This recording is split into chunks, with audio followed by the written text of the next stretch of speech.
আমি কারো পক্ষ বিপক্ষ নিয়ে এখানে কথা বলতে আসি নাই। হৃদয়ে অনেক কষ্ট, তো তাই মাঝে মাঝে এমনিতেই কিছু বাহির হয়। তার কারণ 16টা বৎসর যা কষ্ট আমরা করেছি, 16টা বৎসর যা লাত্তি ঘুষি কিল যা অপমানিত হয়েছি, 16টি বৎসর আমরা বাড়িতে ঠিকমতো ঘুমাতে পারি নাই, মায়ের কাছে বসতে পারি নাই, স্ত্রীর কাছে শুইতে পারি নাই, সন্তানকে আদর করতে পারি নাই, প্রতিষ্ঠানে যাইতে পারি নাই, মসজিদে ঠিকমতো সেজদা দিতে পারি নাই। কখন পুলিশ এসে কথা কান না কেন? এই জন্য এই যে 16 বছরের যে কষ্টটা, চাচা কি কন, 16 বছরের যে কষ্টটা যারা আমাদেরকে দিয়েছে, আমরা কিন্তু তাদের কষ্টর তুলনায় কিছু আমরা প্রতিবাদ করি নাই, কিছুই করি নাই। আমরা 100 ভাগের মধ্যে যদি 20টা ভাগ প্রতিরোধ করতাম, তাহলে কাহালুর অলিতে গলিতে, বগুড়ার অলিতে গলিতে, বাংলাদেশের রাস্তাঘাটে অলিতে গলিতে ওই চামচাদের লাশ পড়ে থাকতো, নেতাদের লাশ পড়ে থাকতো। কথা বলে ঠিক কিনা? আমরা করি নাই। তার কারণ আমরা ভয় করি আল্লাহকে। মাথায় একটা টুপি দিয়েছি, 4টা দাড়ি রেখেছি, 5 ওয়াক্ত নামাজ পড়ি, হালাল খাওয়ার চেষ্টা করি, আল্লাহকে ভয় করি, হালাল হারাম তমিজ করে চলি।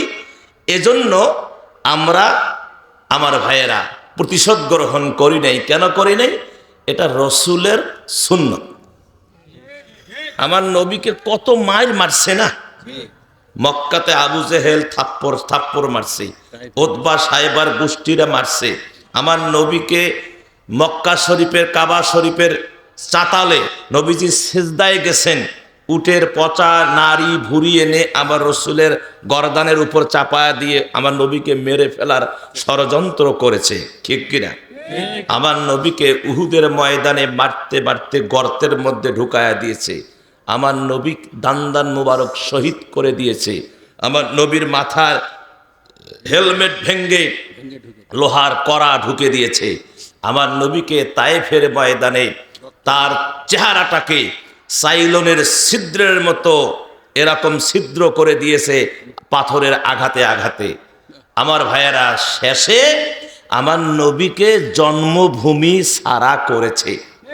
নবী যখন যান, মদিনায় যখন যান, আহা, মদিনায় যখন নবীজি যান, বারবার ঘুরে ঘুরে তাকান, বারবার ঘুরে ঘুরে তাকান, চোখের পানি মোছেন। হায় রে মক্কার মানুষ, তোমরা আমারে থাকতা দিলা না।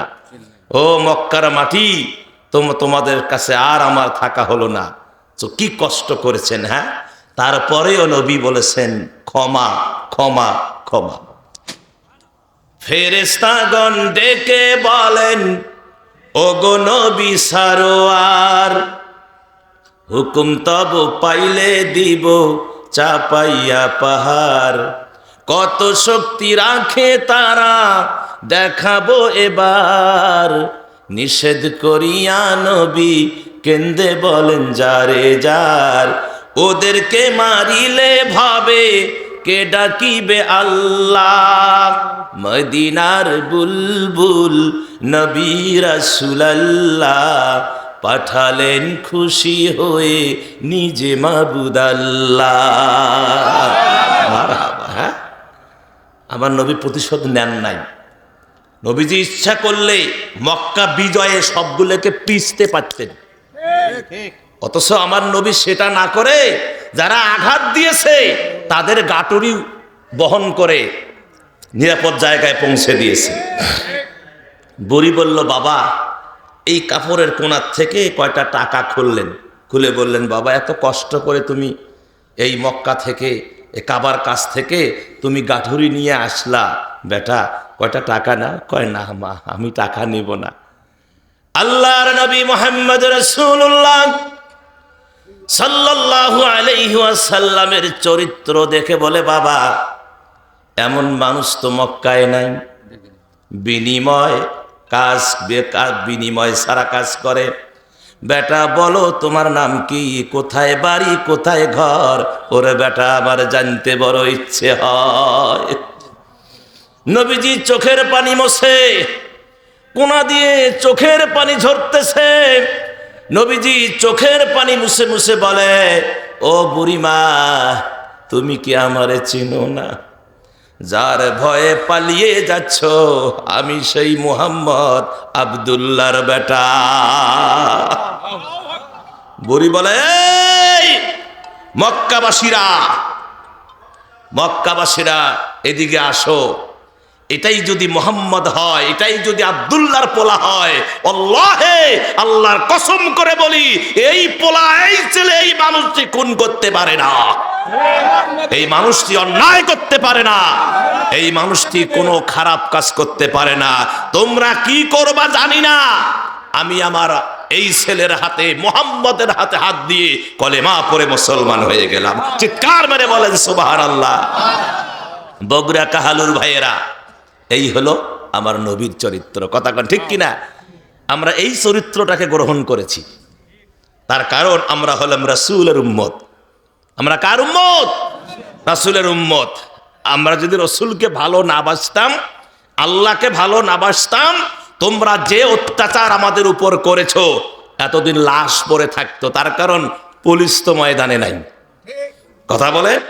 আর তোমরা তো পুলিশ দিয়ে আমাদেরকে বাধা দিয়েছো, আমাদের হাজার হাজার মঞ্চ ভেঙে দিয়েছো, আমাদের হাজার হাজার আলেমকে স্টেজ থেকে নামিয়ে দিয়েছো, মাহফিল বন্ধ করে দিয়েছো, অনুমতি পর্যন্ত দাও নাই।